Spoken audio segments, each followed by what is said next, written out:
สบายดีพ่อแม่พี่น้องสู่ครูสู่คนวันนี้ก็มาพ่อกันอีกแล้วกับบ่าวทองเส้นเก้าเส้นเคยพี่น้องวันนี้กับบ่าวทองได้เมนูตามฤดูกาลพี่น้องวันนี้ก็ได้มีแจ่วจิล่อพี่น้องมาสู่พี่สู่น้องกินคือเก้าอะไรพี่น้องวันนี้ก็ได้มีของแก้มของกับพี่น้องครบสุดพี่น้องมีแต่แนวขมๆพี่น้องมากลิ้นไหมแล้วก็มากบะละพี่น้องนี่มีลูกโดดพร้อมพี่น้องโอ้ยมะเขือพร้อมนี่มะเขือพี่น้องพักกับแก้มพี่น้องแซ่บๆนำกันพี่น้องมาลงมือกินข้าวนำกันพี่น้องบาดนี้โอ้บักคักๆพี่น้องจิล่อกับมันนะพี่น้องเดินยามนี่ได้แม่ไข่เต็มท้องไปคุดเองพี่น้องหาเองคุดยากเราไปหาคุดเองหาเลยพี่น้อง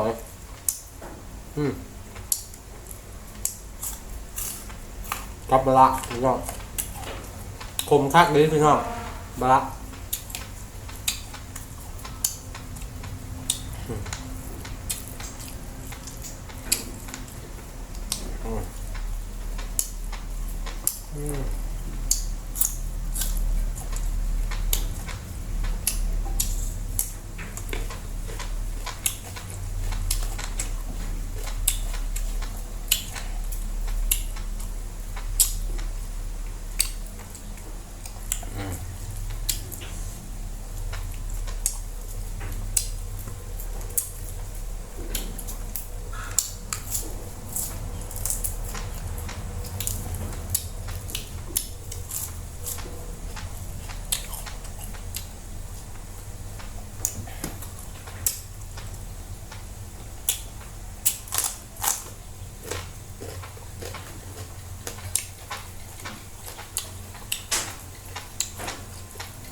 กินนี่เพชรปากเลยพี่น้องมักลิ้นไหมทั้งกินทั้งเพชรกินกับแจ่วหรือกินกับแจ่วปลาหรือกินกับป่นอย่างเลยพี่น้องกินนี่แซ่บเลยได้เพชรปาก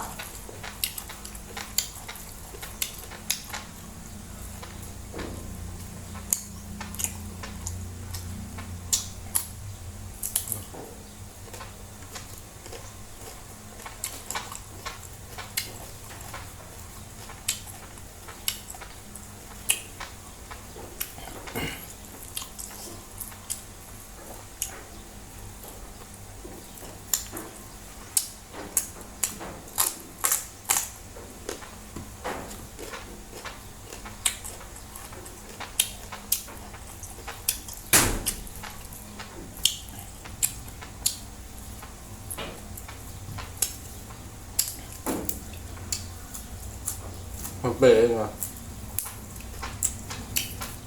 คักดีได้กินกับเจจิรออะไรเนี่ยหอมดี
ข้าวยังเหนียวพี่น้องไหมข้าวไหม้นึ่งโดนพี่น้อง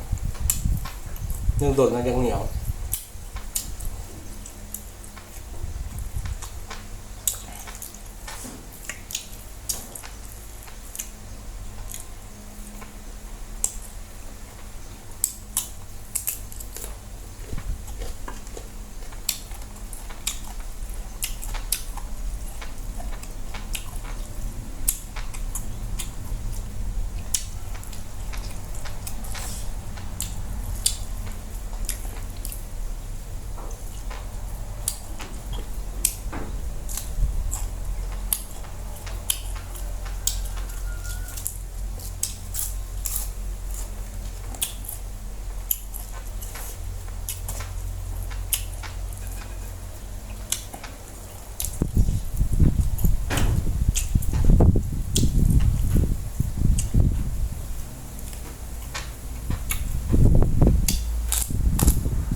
ว้าพี่น้องไอ้คัก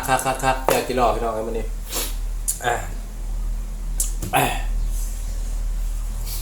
ห้อนปากพี่น้องกินมากอันนี้แซ่บพี่น้องแซ่บแต่ห้อนปากกินเข้าไปแล้วพี่น้องไอ้เผ็ดเป็นแบบเผ็ดๆกินหลายเงินกันสิลาพี่ลาน้องไปก่อนนะพี่น้องไอ้บัดนี้ได้กินข้าวอิ่มแล้วพี่น้องเอ้ยกินแจ่วจิรอพี่น้องเอ้ยนี่มีขอกับขอแก้มกะลาย่างพี่น้องไอ้มันนี่ก็ได้แซ่บอยู่คนเดียวพี่น้องเอ้ยเอาก่อนสิไปก็ฝากพี่ฝากน้องกดไลค์กดแชร์กดติดตามให้บ่าวทองคนบ้านเฮาเด้อพี่น้องเด้อเพื่อเป็นกำลังใจในการเฮ็ดคลิปบ่าวทองคนบ้านเฮาเนาะพี่น้องเนาะแน่ใดก็ส่งแห้งคิดแห้งใจมาหาบ่าวทองแน่จังนิดจังน้อยพี่น้องเอ้ยเอาสิได้ลาไปก่อนนะพี่น้องไอ้บัดนี้สบายดี